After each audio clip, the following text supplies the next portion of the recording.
참 행복 시리즈 4 예수님과 함께 휘파람을 부는 인생을. 여러분 어떠셨어요? 이번 한 주간 휘파람 불며 사셨습니까? 아멘. 네, 아멘. 저도 이 2주 동안 이 휘파람 부는 인생을, 예수님과 휘파람 인생을 이 설교를 준비하면서 저희 아내랑 그냥 농담으로 그런 얘기를 좀 많이 했어요. 아, 휘파람이 절로 나네. 예. 근데 또 어느 때는 휘파람이 안 불어지네 라고도 얘기했습니다. 여러분 어떠세요? 휘파람이 불어지는 그런 인생을, 삶을 사셨나요? 예, 아니면 휘파람이 안 불어지는, 예, 그 사람을 바라보는데 휘파람이 전혀 불어지지가 않는 그런 삶을 사셨나요? 여러분 이번 한 주간 동안, 예, 내가 먼저 휘파람을 부시고 또 주변의 모든 사람들, 내 남편, 아내, 자녀들, 지체들 휘파람을 불게 만드는 그런 삶 사시길 축원합니다. 아멘. 예, 휘파람을 불게 하는. 여러분 휘파람에서 제가 한번 유튜브에 휘파람 이렇게 검색을 해봤는데, 그 우리나라에 제가 이번에 알았어요. 세계 최초로, 한국 최초로 휘파람 챔피언이 우리나라에서 탄생을 한 겁니다. 그래서 뭐 이게 뭐 이렇게 큰 행사 같지는 않아요. 제가 보니까. 근데 어떤 군소 단체에서 진행하는 무슨 세계 휘파람 대회가 있었나 봐요. 근데 그 세계 휘파람 불기 대회에서 우리나라의 황보서씨라는 분이 1등을 하셨습니다. 그래가지고 이분이 뭐 교회 다니시는 분인 것 같아요. 이게 교회 다니시면서 이렇게 휘파람으로 간증도 하시고 찬양도 하시는 그런 영상을 제가 발견했어요. 그래서 제가 이렇게 좀 찾아보니까 뭐 이렇게 여러 교회 다니셨는데 그 중에서 좀 이렇게 음질이 좋은 그런 영상을 좀 제가 하나 골라봤는데, 이분이 그 어메이징 그레이스라는 그 곡을 휘파람으로 부시고 또 그 You Raise Me Up이라는 그 찬양도 이렇게 부르시고 하시더라고요. 근데 그 중에서 이 Amazing Grace, 나 같은 죄인 살리신 그 찬양을 제가 이렇게 듣는데, 야, 정말 참 은혜가 있었습니다. 그래서 이거를 저 혼자만 들으면 좀 아깝다. 그래서 제가 좀 영상을 가져와 봤는데요. 같이 한번 편안하게 한번 휘파람 찬양 한번 들어보시고, 또 휘파람이 되시는 분들은 같이 한번 휘파람으로 한번 따라해 보시고 은혜 받으시는 시간 됐으면 좋겠습니다. 같이 한번 들어볼게요.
아시죠? 예, 참 대단하십니다. 그래서 저도 한번 따라해 봤는데 이게 쉽지가 않더라고요. 고음에서 안 올라가더라고요.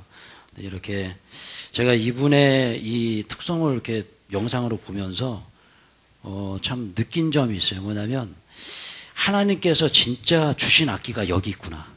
할렐루야. 아멘. 여러분, 우리 몸이 악기인 것 같아요. 예.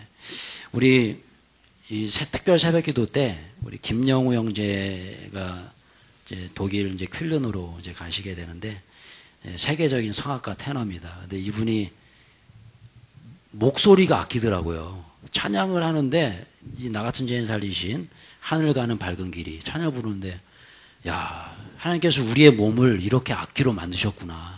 예. 그래서 여러분 어떻습니까? 그래서 우리가 찬양을 하잖아요. 물론 우리 모든 악기들도 소리가 좋고 하지만 우리의 입으로 부르는 찬양. 예. 그때 우리가 휘파람 부는 인생으로 변할 줄로 믿습니다. 아멘. 얼마나 좋은가. 예. 자, 여러분 제가 계속적으로 휘파람에 대한 그런 얘기를 좀 하고 있는데요. 여러분 지난주 설교의 내용, 혹시 기억하시는 분 계실 거예요. 지난주와 같은 본문 오늘도 말씀을 전하는데, 지난주 설교의 내용을 다시 한번 복습해 보면, 이 부활하신 예수님께서 베드로를 찾아가시죠. 근데 그 베드로의 상태가 어땠습니까? 휘파람을 불 수 없는 그런 상태. 완전히 절망하고 낙심하고 실패자처럼 있는 그런 베드로에게 찾아가시죠. 그리고 베드로를 회복시켜 주시니까 베드로가 휘파람을 부는 인생으로 변화됐다. 그죠? 제가 참 이 부분을 묵상하면서 하나님께서 우리에게 주시는 그 은혜, 나에게도 주시는 은혜. 그렇지 않아요? 우리가 예수님을 찾아간 게 아니잖아요. 내가 예수님을 찾은 것 같지만 그런 게 아닙니다. 우리 목사님께서 이제 원로 목사님 이 책에도 그런 내용이 나옵니다. 구원론에 관한 부분에서요. 예수님께서 나를 찾아와 주신 거죠. 내가 주님 앞에 간 게 아니에요. 주님께서 나를 찾아와 주신 거예요. 여러분 이 은혜가 오늘 있기 때문에 여러분들이 이 자리에 계신 줄로 믿습니다. 아멘. 내가 예수 믿는 게 내가 믿은 게 아니라니까요. 내 안에 성령께서 믿게 하신 거죠. 그분의 불가항력적인 어떤 그런 은혜가, 구원의 은혜가 없었으면 우리가 어떻게 구원받을 수 있었을까? 오늘 이 베드로도 마찬가지입니다. 완전히 망가지고 완전히 그냥 실패한 인생처럼 있는 그 베드로를 예수님께서 찾아오셨죠. 베드로를 보시면 꼭 우리의 모습을 보는 것 같아요. 그러면서 베드로에게 이런 질문을 던지잖아요. 요한의 아들 시몬아, 네가 나를 사랑하느냐? 이 세 번의 질문을 던졌습니다. 근데 세 번의 질문 통해서 베드로가 회복이 됐다는 거예요. 지난주에 제가 그 설명을 좀 드렸습니다. 자, 그런데 오늘 제가 지난주에 이어서 계속적으로 설명을 좀 드리고 싶은 분이 있는데, 그것은 뭐냐면, 여러분, 예수님께서 베드로에게 나타나셔서 찾아오셔서 베드로야 그러셨나요? 뭐라고 얘기하셨죠? 요한의 아들 시몬. 예, 요한의 아들 누구야? 시몬아 그랬습니다. 왜 베드로야 그러지 않고 시몬아 그러셨을까? 이 부분을 좀 묵상해 보고자 하는 거예요. 여러분들은 이 본문 말씀을 읽으면서 여러분들은 이런 궁금증이 좀 생기지 않았나요? 왜 시몬이라고 하셨을까? 오늘 우리 일부 예배 때는 교사들이 예배 드리는데, 우리 초등부 교사 중에 전하나 집사님이 계세요. 알고 계시죠? 전하나 집사님의 본명이 뭔지 아세요? 전상현입니다. 예. 근데 제가 오늘 전하나 집사님한테 그런 질문 드렸어요. 하나야 라고 부르는 게 좋아요? 상현아 라고 부르는 게 좋아요? 뭐가 더 좋냐고 여쭤봤어요. 그랬더니 뭐라고 대답했을까요? 하나라고 부르는 게 좋다. 예. 예, 왜냐하면 그분의 주민등록증을 보면 전상현 이렇게 돼 있습니다. 근데 이름 우리가 하나 집사님 이렇게 부르잖아요. 그래서 어떤 분은 하나님이라고 또 해서 오해 소지가 있고 또 이단이 될 수가, 사이비가 될 수가 있는데, 그분이 하나님 맞아요. 근데 그 하나님은 아니에요. 예, 하나야 그러는 게 더 좋대요. 왜냐하면 어렸을 때 아빠 엄마가 자기를 그렇게 불러주셨어요. 하나야, 그죠? 동네 형들이 동네 형이 아니라 동네 오빠들이, 동네 언니들이 하나야 이렇게 불러주셨어요. 그러니까 어렸을 때 기억이 있으니까 어떻게 보면은 상현아라고 하는 것보다 하나야라고 하는 것이 더 은혜가 있는 거예요. 깊은 거예요. 이런 마찬가지로 베드로도 한번 보십시오. 그런 마음이 있지 않았을까? 과거에 이 베드로의 이름이 시몬이었습니다. 그 얘기가 여기 말씀에 나오는데 한번 읽어볼게요. 시작. 예수께서 보시고 이르시되 내가 요한의 아들 시몬이니 장차 게바라리라 하시니라. 게바는 번역하면 베드로라. 자 보세요. 처음에 이 베드로의 이름이 뭐였습니까? 시몬이었습니다. 근데 이 시몬이라는 이름을 거의 20, 30년 동안 이 시몬이라는 이름으로 살았어요. 그런데 예수님께서 너는 이제 베드로야 라고 바꿔주셨습니다. 그럼 뭐냐면 그 이유가 있는 거예요. 예수님의 어떤 의도가 있어요. 그 의도가 뭐냐면 그 뜻 때문에 그래요. 뜻. 보시면 이 시몬이라는 이름은 광야, 사막이라는 뜻이에요. 게바는 이제 베드로라는 같은 건데요. 같은 이름인데 그것은 무슨 그냥 반석이라는 뜻입니다. 이거 뭐냐면 이제 너희가 저 바닷가에서 사막과 같이 그런 광야 같은 그런 삶을 살았다면 이제는 나를 따르라는 거예요. 내가 너를 사람나는 어부로 만들어주겠고 이제 너를 반석과 같은 나의 제자로 삼겠다. 여러분 그런 의도가 있었습니다. 보세요. 그러니까 뭐예요? 베드로라는 이름도 좋은 이름이고 시몬이라는 이름도 다 좋은 이름이에요. 다 의미가 있습니다. 그런데 유독 왜 예수님께서 자신이 붙여준 그 베드로라고 붙여준 그 이름을 부르지 않으시고 왜 시몬아라고 부르셨을까? 그건 이유가 있습니다. 물론 많은 이유가 있겠죠. 많은 이유가 있을 거예요. 그런데 저는 이 부분 한번 묵상해 봤어요. 같이 한번 읽어볼까요? 예, 시작. 다시 3년 전 과거로 돌아가서 첫사랑을 회복하라. 예, 이겁니다. 예, 물론 많은 어떤 의미가 있었을 겁니다. 예수님의 의도가. 근데 저는 이거 같아요. 예, 다시 3년 전으로 한번 되돌아가 보자는 거예요. 베드로야, 네가 지금 실패자의 모습으로 있는 것 같지만 예전에 네가 나를 만났을 때 그 열정, 예전에 네가 나를 만나서 나와 함께 동고동락하면서 같이 울고 웃고 살겠던 그때 그 모습으로 한번 되돌아가 볼까? 예전에 네가 나를 만났을 때 그 설레임을 한번 마음에 간직해 볼래? 어떤 이런 의도가 아니었을까? 여러분 어떻습니까? 여러분 우리도 마찬가지예요. 왜 우리의 삶 속에서 휘파람 부는 삶을 살지 못할까? 이유가 있어요.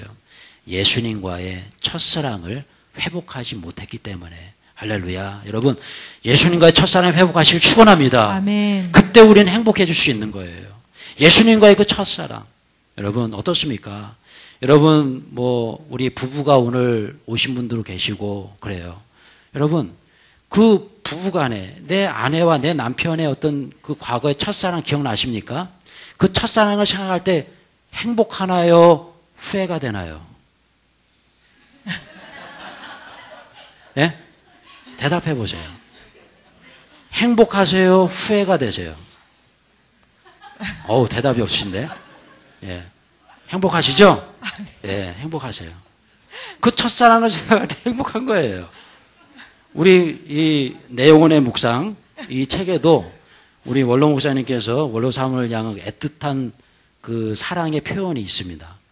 예, 얼마나 아름다워요. 그 과거에 이제 그 어머님을 만났을 때 그 서울 아가씨, 예, 섬 소년 그래서 만난 그 러브 스토리가 잠깐 언급이 되는데 여러분 보십시오. 그 첫사랑의 추억은 언제나 우리에게 기쁨을 줍니다. 행복한 거예요. 예전에 제가 재작년으로 기억해요. 제가 오늘 페이스북을 한번 이렇게 찾아보니까 2014년도 8월이었더라고요. 제가 병원에 입원했던 적이 있습니다. 그때도 언제였냐면 8월 달에 수련회 끝나고 제가 완전히 그냥 뒷목 잡고 쓰러졌었어요. 너무 힘들어서. 혼자 스피커 다 나르고 그냥 그러고 중노동 하다가 여러분 웃으시죠? 저 그때 정말 심각했습니다. 아무도 스피커를 날라줄 사람이 없는 거예요. 2년 전이었어요. 근데 올해는 너무나 행복합니다. 예, 우리 성도님들 다 아주 최동훈 지사님 다 스피커 날라주시고 얼마나 감사한지 몰라요. 하여튼 그랬어요. 그래가지고 제가 병원에 이제 쓰러져가지고 병원에 일주일 동안 한림병원에 입원했었는데 그때 기억이에요. 뭐냐면 6인실 여러분 병원의 그 풍경을 아시죠? 예, 6인실에 제가 입원했는데 밤에 자는데 이 코골이 소리가 정말 장난이 아니더라고요. 근데 제가 그때 깨달은 게 야 정말 중저음이다. 이 코 고는 소리는 굉장히 중저음이에요. 아까 휘파람 소리 굉장히 고음이죠. 이 코 고는 소리와 휘파람 소리가 만나면 멋진 콜라보레이션이 되겠다. 이런 좀 느낌이 좀 생각을 좀 해봤는데, 야, 하나님께 창조하신 우리의 코, 이 코에서도 이렇게 아름다운 중저음이 나오는구나. 어떤 분이 자다가 막 뒤로 막 넘어가요. 막 죽을 것 같아.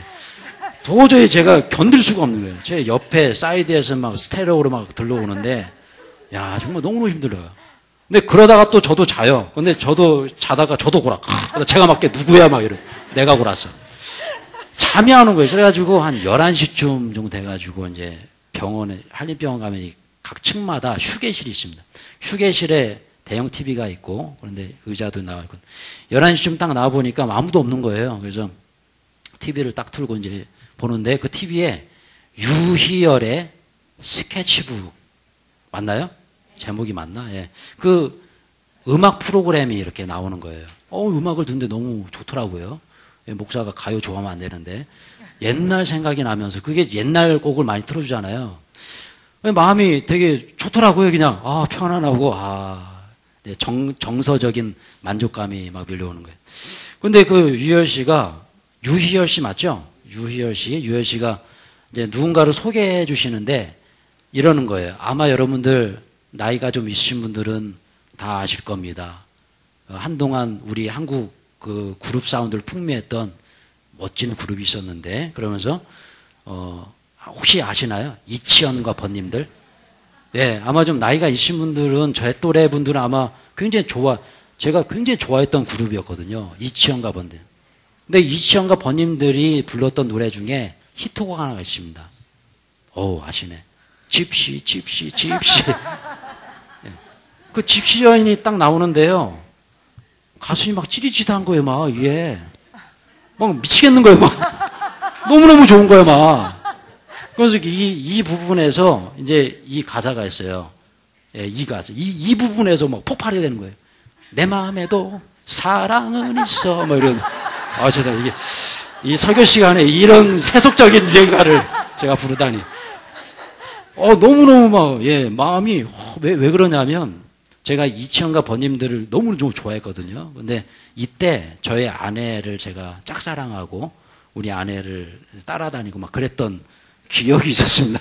그래서 이 노래를 들으면서 우리 아내를 생각했죠. 별을 보며 우리 아내를 생각하네. 막 그냥 막 그때 그 우리 아내와의 그 추억이 막 나 잡아라 해서 뛰어다니면서 막 서로 좋아했던 그 첫사랑의 추억이 막 올려오는데 그 감정은 정말 표현할 수가 없어요.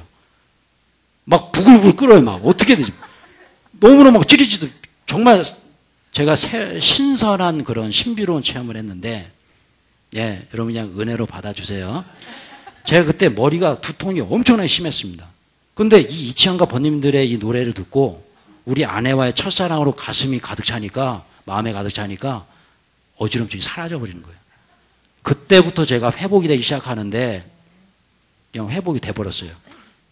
예, 죄송합니다. 이게 목사가 말이야, 기도하면서 회복되고 말씀 보면서 이 은혜를 받아야 되는데, 여러분, 이해하고 들어주세요. 뭐 회복이 됐는데 어떡하라는 거예요, 저보고. 그래서 제가 참, 이 얘기를 왜 드리냐면, 여러분, 다 이유가 있어요. 이유가 있으니까 얘기하는 거예요. 이해하고 들어주세요. 자, 보세요. 사람과의 첫사랑을 회복해도 건강이 회복되는데 예수님과의 첫사랑이 회복되면 어떤 일이 일어날까요? 생명이 살아나는 역사는 줄로 믿습니다. 아멘. 여러분 정말 중요합니다. 그래서 여러분 예수님과의 첫사랑이 그래서 중요한 거예요. 왜 내가 휘바람을 못 불까? 왜 내 삶에 고통이 있을까? 왜 나는 괴로울까? 왜 나는 짜증날까? 단 한 가지예요. 예수님과의 첫사랑. 예수님과의 첫사랑 회복하시기 축원합니다. 아멘. 오늘 본문에 나눈 이 베드로 마찬가지입니다. 마찬가지예요. 예수님께서 말씀하십니다. 요한의 아들 시몬아, 시몬아 불러주셨을 때 그때 이 예수님의 그 의도가 무엇일까라는 거예요. 첫사랑을 회복하렴. 네가 지금 실패자처럼 그렇게 있어도 나는 너를 사랑해. 여전히 나는 너를 사랑해. 처음엔 네가 나를 만났을 때 그때를 한번 기억해 보라는 거야. 그물을 던졌을 때 그 그물에 엄청난 물고기를 잡았지 않니? 내가 설교할 때 네가 울면서 기도하고 나를 쫓아왔던 그때를 기억해 보라는 거예요. 예, 예수님과 함께 울고 웃으며 사역했던 그때, 예수님 만나면 가슴이 설레이고 그냥 막 어쩔 줄 몰랐던 그때로 한번 다시 한번 돌아가 보라는 거예요. 내가 너를 용서했으니 이제 그 첫사랑을 회복해 보렴. 잘 성도 여러분, 아마도 베드로는 이때 회복되실 거예요. 예, 예수님의 그 첫사랑, 예수님께서 나를 아직도 사랑하시는구나. 주님 사랑합니다. 그 사랑의 고백을 하면서 이 불렀던 찬양이 있습니다. 물론 베드로가 부른 건 아닌데요. 다윗과 요나단의 친구의 고백이라는 찬양이 그 찬양이에요. 예. 그 다윗과 요나단의 다 목사님들이신데 그분들의 간증을 들어보면 그분들 스스로 얘기한 내가 베드로였다는 거예요. 그러면서 이 곡을 친구의 고백이라는 곡을 쓸 때 이 베드로의 심정으로 이 곡을 썼다는 거예요. 그러면서 주님 앞에 돌아오는데 여러분 기독교 방송에서 제가 들은 얘기인데요. 이 다윗과 요나단의 이 찬양을 들으면서 병이 고쳐진 사람이 있어요. 아멘. 그 기독교 방송에서 이 목사님들의 이 다윗과 요나단의 이 찬양을 들으면서 관계가 회복된, 그래서 이혼 직전에 있던 부부가 같이 이제 결합되는 그런 회복. 정말 좋은 찬양입니다. 그래서 여러분 내가 베드로라고 한번 생각해 보시고 이 찬양 한번 들어보셨으면 좋겠어요. 예, 같이 한번 들어보고 계속 말씀 이어가도록 하겠습니다.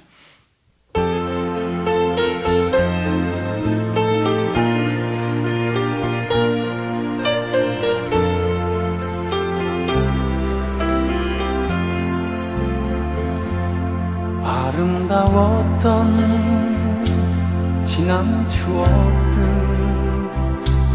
사랑했었던 많은 친구들, 멀고도 험한 고난의 길, 나 이제 말없이 주님을 위하여 떠나야지. 수없이 많은 사람들 위해 당신이 바친 고귀한 새, 영원히 당신과 함께 있고파 사랑의 십자가를 맞이하네. 지난 6월절 저녁 성찬 때 주님과 함께 마시던 핏잔, 그 일이 문득 생각이 나면 어느새 내 뼈에 주르르 눈물만이 흐릅니다. 수없이 많은 사람들 위해 당신이 바친 고귀한 새, 영원히 당신과 함께 있고파 사랑의 십자가를 맞이하네.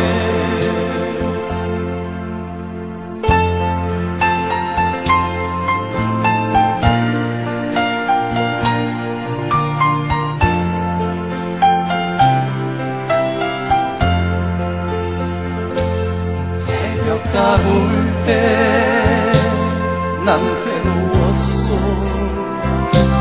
풍랑이 일면 난 무서웠어. 하지만 이제 두렵지 않아. 이 세상 끝까지 주님을 위하여 죽을 텐데. 수없이 많은 사람들 위해 당신이 바친 고귀한 새, 영원히 당신과 함께 있고파 십자가를 맞이하네. 사랑의 십자가를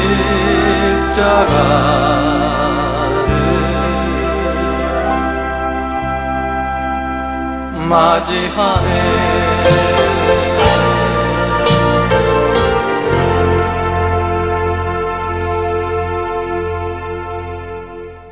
아멘. 여러분 어떠셨어요? 자, 은혜로운 찬양이죠. 저는 설교를 준비하면서 이 찬양을 듣는데 왜 이렇게 눈물이 나는지 모르겠어요.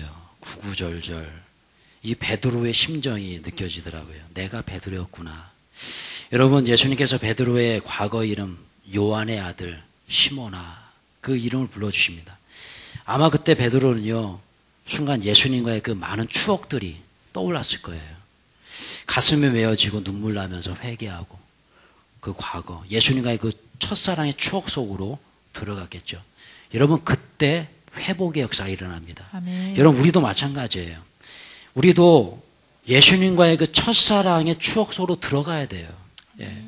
그것이 뭡니까? 내가 그리스도와 함께 십자가의 삶을 사는 거거든요.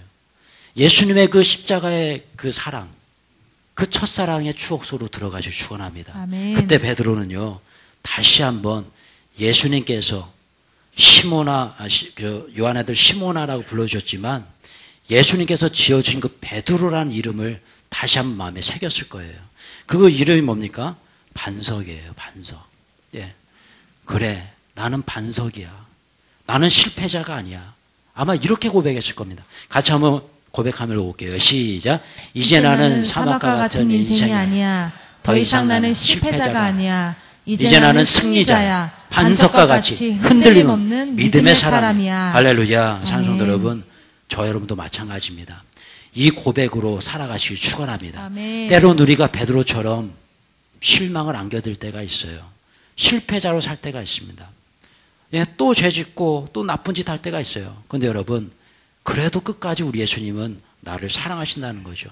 여러분, 정말 너무너무 중요해요. 우리는 예수님과의 첫사랑을 기억해야 되는데 자꾸 잊혀져 가는 것이 그게 정말 안타깝습니다. 여러분, 이번에 수련회가 있습니다. 이번 주 금요일부터 수련회인데 수련회 때 꼭 한번 참석해 보시기 바라요. 그때 예수님과의 첫사랑을 회복하시길 축원합니다. 아멘. 예수님 만나십시오.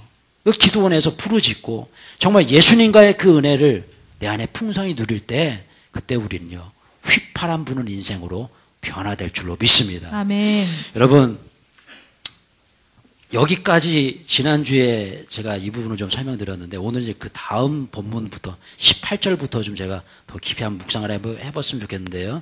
계속 한번 읽어볼게요. 18절 다음 구절입니다. 시작. 내가 진실로 내게 이르노니 내가 젊어서는 스스로 띠를 띠고 원하는 곳으로 다녔거니와 늙어서는 내 팔을 벌리리니 남이 내게 띠띠우고 원하지 아니하는 곳으로 데려가리라. 여러분, 이 요한복음 21장 17절까지는 예수님께서 베드로에게 굉장히 좋은 말씀만 해주셨어요. 그런데 갑자기 내가 나를 사랑하느냐? 내 양을 먹이라. 내 양을 치라. 내 양을 먹이라. 굉장히 좋은 말 하시다가 갑자기 18절에 굉장히 무서운 말을 하고 계셔요. 왜 이런 말씀 하셨을까? 예. 질문 한번 던져보는 거예요. 왜 이런 말씀을 끝까지는 축복해 주시고 끝나면 좋은데 왜 이러셨어요? 이 얘기가 뭐예요? 젊어서는 네가 그냥 네 생각대로 지금 네가 그렇게 살지 않았냐? 예. 그냥 막 예, 때로는 헛소리 막 삑삑 해대고 그랬잖아요, 베드로가. 그냥 엉뚱한 짓 해대고 그리고 그냥 네 맘대로 살았어. 네 맘대로 그냥 나도 부인하고 도망가고 막 그랬어. 그런데 보세요. 뭐라고 말씀하십니까? 네가 늙어서는 내 팔을 벌리리니. 이게 무슨 뜻일까요? 십자가의 죽으심. 십자가의 죽음. 네 팔을 벌리리니. 그리고 사람들이 너를 띠띠우고 결박할 거야. 그리고 너를 네가 모르는 곳으로 데려갈 거야. 네가 원치 않는 곳으로 데려갈 거야. 이것은 뭡니까? 다음 구절에 그 얘기가 나오죠. 같이 한번 읽어볼게요. 시작. 이 말씀을 하시면 베드로가 어떠한 죽음으로 하나님께 영광을 돌릴 것을 가리키심이로라. 이 말씀을 하시고 베드로에게 이르시되 나를 따르라 하시니. 예, 자 보십시오. 이 말씀 뭡니까? 앞으로 너는 순교하여 죽을 거야. 나를 따르라. 여러분, 처음엔 요한의 아들 시몬아 네가 나를 사랑하느냐? 이 메시지하고 지금 이 메시지 한번 보세요. 완전히 다르죠? 완전히 다릅니다. 왜 이런 얘기를 하셨을까? 왜?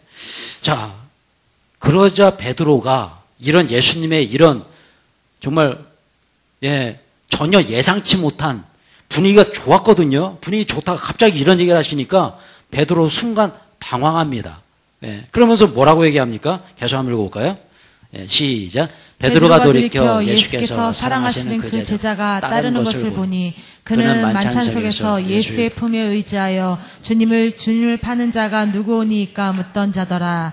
이에 베드로가 그를 보고 예수께 여짜오되 주님 이 사람은 어떻게 되겠사옵나이까? 자 보십시오. 여기서 말하는 이 사람은 누굽니까? 예수님의 사랑하시는 그 제자 누굽니까? 누구예요? 요한입니다. 요한. 그러니까 베드로가 얘기하는 거예요. 주님 그러면 저는 죽는데 얘는 어떻게 되냐는 거예요. 무슨 얘기인지 아시죠? 무슨 얘기인지 아시겠죠? 왜 베드로가 분위기 좋았잖아요. 막 울고 짜고 질질 짜고 주여 나를 사랑하십니다. 막 이러다가 갑자기 얘는 어떻게 되냐고. 여러분 이 분위기를 한번 보시라는 거예요. 왜 그랬을까? 왜 예수님은 갑자기 이런 얘기를 꺼내셨을까? 그냥 분위기 좋았는데 왜 이러셨을까? 이유가 있다는 거예요. 여러분 여기서 이 베드로의 이 말은요. 우리가 심리학적인 접근을 한번 바라볼 필요가 있습니다. 왜 예수님께서 이런 얘기를 하셨고 베드로가 왜 이런 대답을 했을까? 이유가 있어요. 그것은 뭐냐면 이겁니다. 비교의식에서는 열등감. 여기서부터 왔어요. 제가 이거를 좀 설명드리고 싶은데요. 자, 누구와 비교했어요? 요한. 요한과 비교했다. 여러분, 이 성경을 우리가 쭉 읽다 보면 이 베드로와 요한 간에 아주 미묘한 갈등이 많이 있습니다. 이 성경을 좀 많이 연구하고 묵상하신 분은 아실 거예요. 이 갈등, 보세요. 어떤 갈등이 있었냐면 언제나 쉽게 좀 표현해 보면 요한은 유재석이고 나는 박명수예요. 이 표현이 좀 맞을지 모르겠는데 언제나 요한은 1인자고 나는 2인자 같은 느낌. 언제나 요한은 예수님께서 사랑해 주시고 나는 맨날 혼나는 느낌. 그 속에서 이 베드로는요 굉장히 갈등합니다. 여러분 보세요. 제가 그런 어떤 자료를 좀 보여드리면 여러분 그 레오나르도 디카프리오가 아니에요. 레오나르도 다빈치의 최후의 만찬이라는 그림이 있죠. 자, 이 그림에서 누가 요한일까요? 누가 요한이에요? 이 사람이 요한입니다. 누가 베드로예요? 이 사람이에요. 자, 위치를 한번 보죠. 위치. 요한은 어디에 있어요? 예수님 오른쪽에. 그리고 베드로는 어디 있어요? 2인자입니다. 2인자. 항상 옆에 있어요. 이건 뭘 뜻할까? 이건 뭘 뜻할까? 그래서 뭐 다빈치 코드에서는 자꾸 이거 가지고 뭐라고 하죠. 이게 뭐 여자다. 그래서 예수님의 부인이다. 뭐 이런 헛소리를 하고 있습니다. 이 요한이 예수님의 부인이면 그러면 나머지 한 제자는 어디 있어요? 11명 되는데 그러면? 레오나르도 다빈치가 무슨 바보입니까? 11명만 그려놓게? 그럼 나머지 제자는 어디 있어요? 말도 안 되는 얘기예요. 그런 다빈치 코드 이런 책 읽고 막 이상하게 되면 안 됩니다. 절대 믿지 마세요. 그거는 사탄의 언어의 책이에요. 절대 읽지 마세요. 읽어보세요. 다빈치 코드 깨기라는 책도 있으니까 같이 한번 읽어보십시오. 그거 중요한 게 아니라 자 보세요. 불 켜셔도 됩니다. 우리 영상 찍는데 제 얼굴이 까매져요. 영상 찍고 계시죠? 잘 찍고 계시죠? 보이시죠? 유튜브에 올라가야 되는데. 자, 보세요. 다음 그림 한번 보시면 이 기를란다요라는 사람이 있어요. 이름이 참 재밌어요. 고양이를 기를란다요. 자, 최후의 만찬이라는 또 비슷한 그림인데, 자 보세요. 자, 누가 요한일까요, 여기서? 이 사람은 이 기를란다요는 정말 정확하게 그렸어요. 아까 그거보다 좀 이후에 그린 그림인데, 이 사람이 요한입니다. 예수님의 품에 기대했죠. 베드로는 뭐 하고 있어요? 열받아가지고 칼 들고 있어요. 근데 이 그림에서 의도는 이 사람이 이제 가룟 유다예요. 이 고양이가 배반의 상징입니다. 그래서 이 가룟 유다를 바라보면서 칼 들고 있는 모습, 베드로의 모습인데, 그냥 표현해 보면 항상 베드로의 표정은 이래요 하면서 열받는 거야, 항상. 예, 예를 봐도 열받고 죄를 봐도 열받고 항상 열받아. 다혈질, 그죠? 굉장히 표현이 좋아요. 항상 뭐 요한은 예수님의 품에 안겨 있고 항상 옆에서 2인자로 있습니다. 자, 또 그림이 있어요. 이 사바너 제이코프라는 사람이 그 후대에 1500 몇 년에 그때 이제 그린 그림인데 조금 더 세밀하죠. 누가 요한이에요? 예, 이 사람 요한입니다. 예, 요한과 베드로. 보시라는 거, 배치를 보시나, 배치. 왜 이 사람들이 이런 그림을 그렸을까? 그것은 뭐냐면 성경에 나와 있는 요한과 베드로의 어떤 미묘한 갈등을 여기서 묘사하고 있는 거거든요. 자, 이 부분을 바라봤을 때 여러분 생각해 보세요. 베드로는 언제나 항상 이런 마음이 있었습니다. 예, 항상 지는 느낌. 항상 예수님 곁에는 요한이 있어. 예수님 항상 요한에게만 칭찬해. 자기는 맨날 혼나. 그죠? 그러니까 그런 상황 속에서 굉장히 마음에 갈등이 있습니다. 괜히 요한만 보면 열받는 거예요. 그러니까 어떻게 해요? 예수님 앞에 뭔가 칭찬을 받아야 되고 뭔가를 해야 되니까 돌출 행동을 하는 거죠. 예.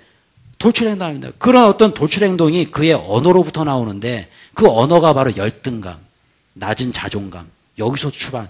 그의 언어가 이랬어요. 같이 한번 읽어볼까요? 시작. 베드로가 대답하여 이르되 모두 주를 버릴지라도 나는 결코 버리지 않겠나이다. 자, 여기서 말하는 모두는 누구예요?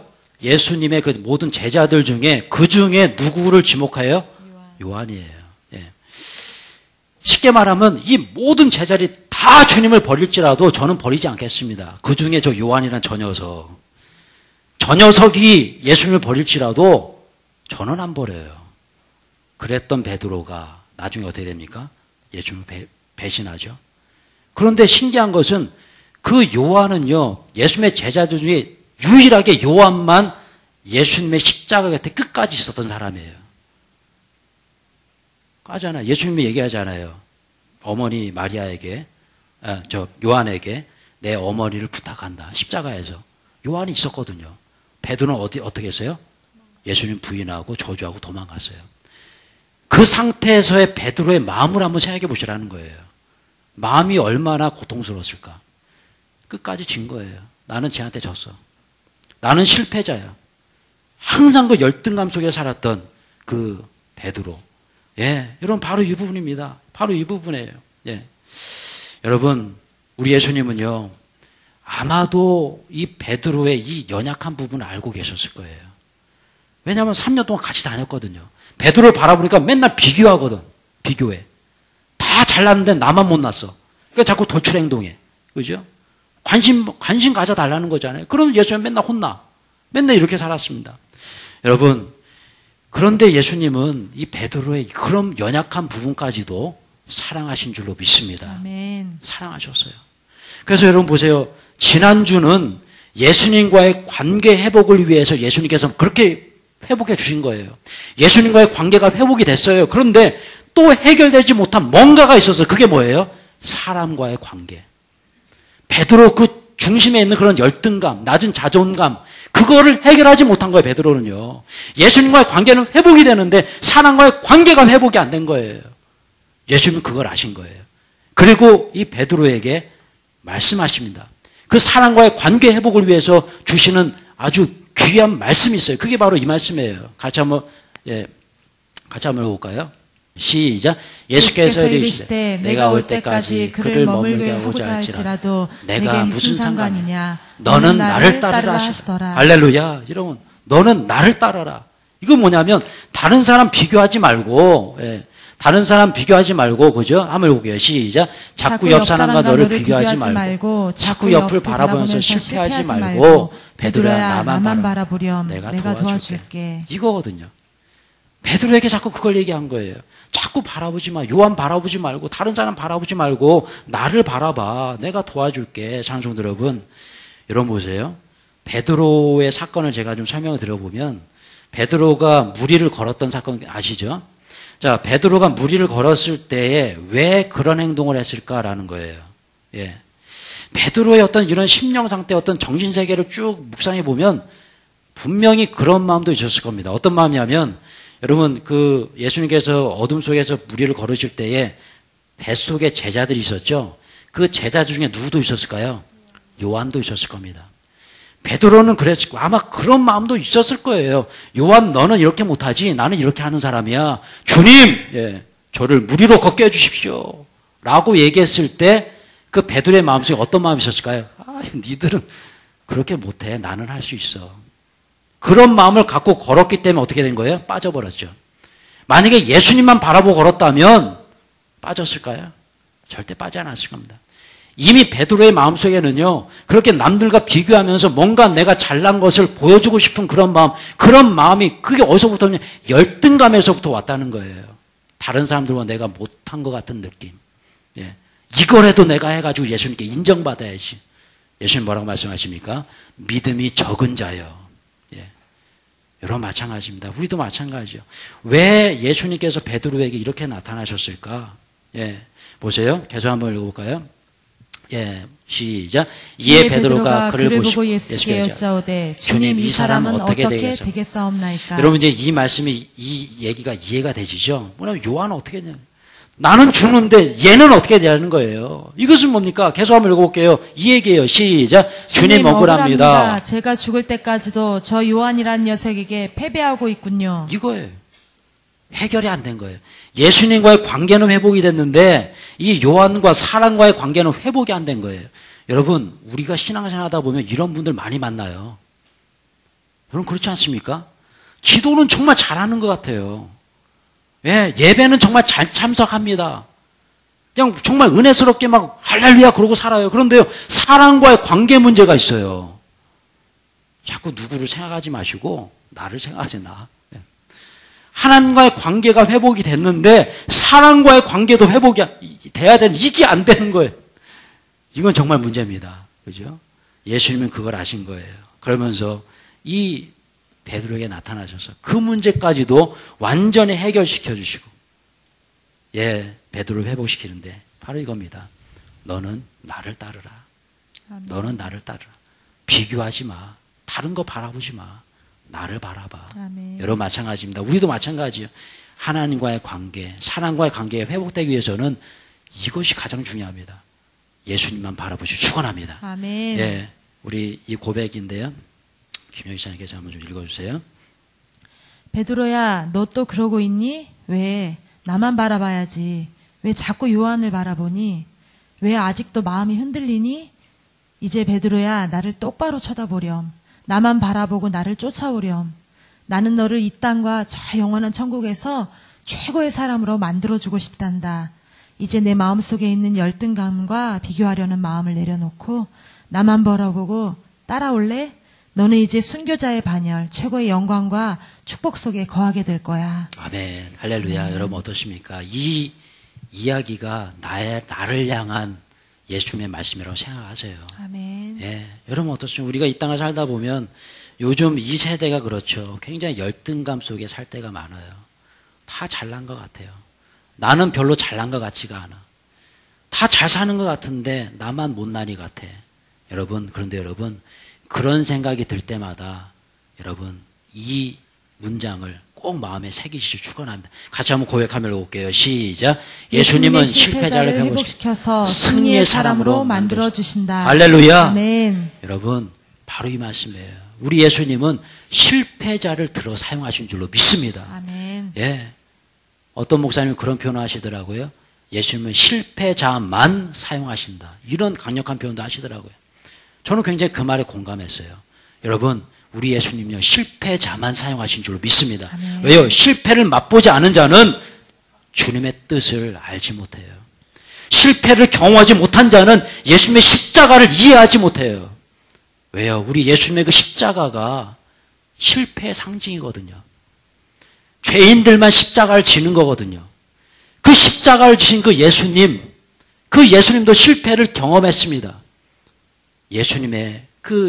예수님께서 완전히 어벤돈 시켰잖아요. 그냥 나를 버리시나이까.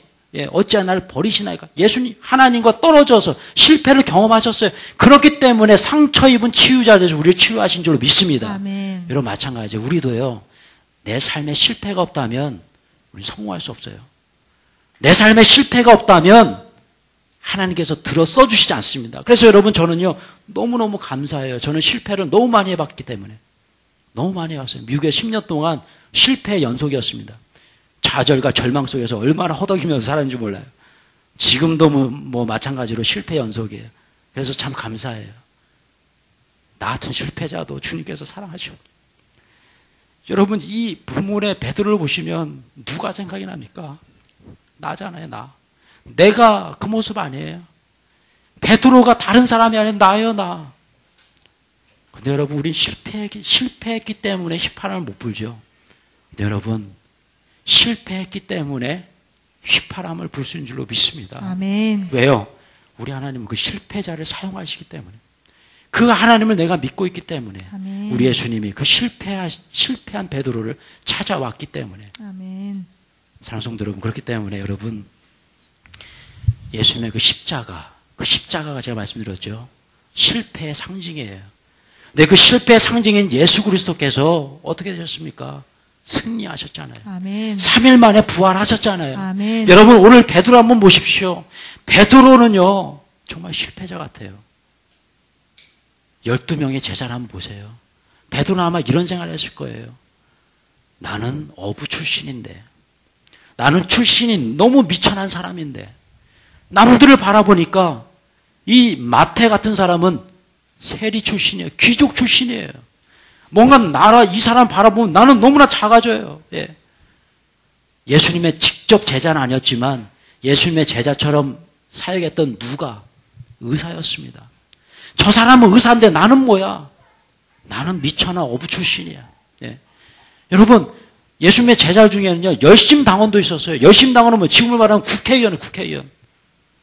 그렇게 정말 말씀도 잘 알고 뭔가 잘 알고 지식이 많은 그 제자들을 바라보니까 이 베드로 자신은요, 항상 열등감이에요.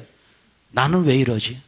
나는 이 어부 출신인데, 나는 저 사람들에 비하면은 뭐 아무것도 가진 게 없어. 그러니까 예수님은 자꾸 요한만 사랑하시는 거 아니야? 요한처럼 막 성격이 좋아가지고 막 사근사근해가지고 예수님만 막 물도 떠다 드리고 막 뭐도 해드리고 막 이런 성격도 안 돼요, 베드로는요. 예, 다혈질이에요. 남성적이에요. 그러니까 뭐예요? 자꾸 돌출 행동하고, 그리고 또 실수하면 또 꾸중받고, 그럼 또 절망하고, 마음속에 열등감으로 가득했던 사람이 베드로입니다. 근데 여러분, 생각해 보세요. 그 12명의 제자들 중에 우리 예수님은 누굴 사용하세요? 베드로. 그 12명의 제자들 중에 누구에게 천국의 열쇠를 주십니까? 베드로에게. 여러분, 마찬가지입니다. 여러분, 저도 미국에 있을 때 참 많은 그런 열등감 속에 살았던 사람인 것 같아요.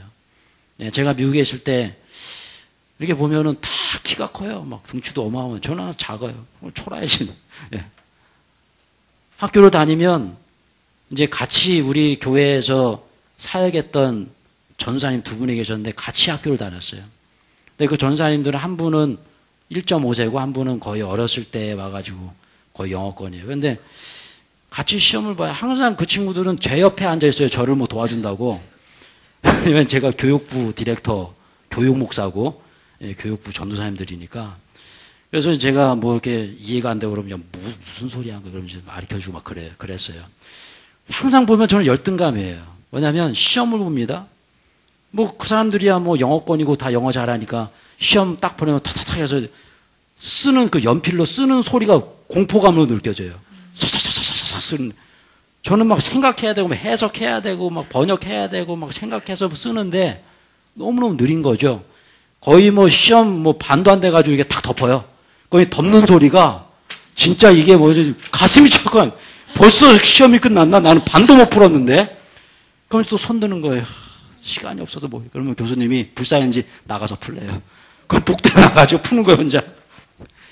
여러분, 그런 제가 열등감 속에서 공부를 했어요. 그런데요, 제가 오늘 베드로 생각하는데 저는 그때 그런 생각을 했어요. 나 같은 사람에게서 사용하실까? 어디다가 뭘 해도 다 안 되는 거예요. 뭘 해도 안 돼. 제가 박사학위를 받고자 했습니다. 그런데 안 되는 거예요. 아무리 해도 안 돼. 그냥 여기까지만 하자 그러고 한국에 왔습니다. 근데 아직까지 제 마음속엔 그런 열등감이 있어요. 뭔가 친구들 바라보며 왜 나는 여기까지밖에 못했지? 왜 여기서 멈추고 있나? 여러분, 제가 우리 목사님의 원로 목사님의 책을 어제 읽으면서 굉장히 눈물을 흘렸어요.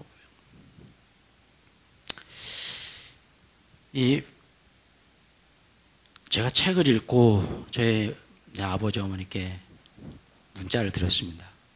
은혜를 많이 받았다고. 근데 저희 어머니가 저한테 문자를 보내주셨어요. 뭐냐면 이제 이 뒤에 보면은 그 목회 그 여정 얘기가 나오는데 새벽에 문자를 보내셨더라고요. 아들아, 아버지 어머니가 아빠 엄마가 이렇게 목회했을 때 5만 원, 이제 저희 아버님께서 이제 간증이 나옵니다. 그 월세 보증금 5만 원을 저희 아버님께서 전 재산을 그냥 어디 개척교회에다가 그냥 작정하시고 드리셨대요. 그러니까 저희 어머님은 어때요? 전 재산을 다 드렸으니 요즘 5만 원 아무것도 아니지 그때는 뭐 5천만 원 될 거예요. 그거를 다 드렸으니 어떻게 합니까? 그래가지고 이제 어머니가 우리도 교회를 건축해야 되고 하는데 그렇게 5만 원 다 들으면 어떡합니까? 그러면서 밤낮으로 눈물 흘리며 저를 안고 기도하셨다는 거예요. 눈물 흘리면서. 그래서 제가 그 눈물을 먹고 자랐습니다. 제가. 예. 근데 제가요 가만히 생각해 보니까 오늘 저희 어머님께서 보내주신 그 메시지 보는데 그렇구나. 그 눈물을 내가 먹고 자랐구나. 그 눈물. 여러분 오늘 이 베드로를 향한 그 예수님의 눈물이 얼마나 많았을까? 이렇게 실패한 인생 같은 베드로를 바라보면서 얼마나 예수님께서 우셨을까? 부활하시고 나타나셔서 베드로에게 이렇게 이야기하시는데 얼마나 울었을까? 여러분 그 눈물로 자란 사람이 베드로예요. 그 눈물 때문에 상처가 회복이 되는 거예요. 다른 것으로 회복이 안 돼요. 이 원로 목사님께서 쓰신 책 중에 100페이지에 이런 표현을 하셨어요. 어떤 표현이냐면 억지로 진 십자가. 억지로 진 십자가. 여러분 억지로 진 십자가를 진 사람이 누굽니까? 구레네 사람 시몬이죠. 여러분 구레네 사람 시몬이 억지로 십자가를 졌어요. 그런데 중요한 것은 억지로 진 십자가를 통해서 축복이 임했다는 거예요. 아멘. 하나님은 그 예수님이 억지로 진 십자가를 진 구레네 시몬에게까지도 축복을 주시는데 오늘 베드로도 마찬가지죠. 베드로는요 3년 동안 예수님과 사역하면서 억지로 했어요. 그 열등감 속에서 누군가 자꾸 비교하면서 특히 요한하고 비교하면서 나는 왜 이렇게 못났을까? 그래서 맨날 예수님께 요거도 먹고 억지로 그렇게 사역했습니다. 예, 그런데 여러분 그 억지로 진 그 십자가 베드로의 그 십자가 가지고 예수님은 사랑하신 줄로 믿습니다. 아멘. 예수님이 찾아오셨잖아요. 여러분 우리도 마찬가지잖아요. 신앙생활 할 때 여러분 억지로 하는 경향이 있지 않습니까? 오늘 예배 혹시 억지로 오신 분 계십니까? 주님께서 사랑하시는 줄로 믿습니다. 아멘. 우리가 사역하다 보면 억지로 할 때가 있어요. 예물 드릴 때도 억지로 드릴 때가 있고 뭐 봉사를 할 때도 억지로 봉사할 때가 있고 구역장님이 뭐 밥하자고 오래니까 막 억지로 와가지고 뭐 하는 경향도 있습니다. 억지로 뭐 하자니까 구역별 청소니까 와서 억지로 청소할 때도 있고 그래요. 그런데 여러분 그렇게 억지로 하는 그 봉사, 억지로 하는 헌신, 그 십자가까지도 우리 예수님은 사랑하신 줄로 믿습니다. 아멘. 그래서 예수님이 베드로 찾아오셨잖아요. 그 사랑을 생각하니까 얼마나 감사한지 몰라요. 나를 바라봐도 너무나 감사하고 목회를 한다는 것도 억지로 할 때도 있거든요. 예.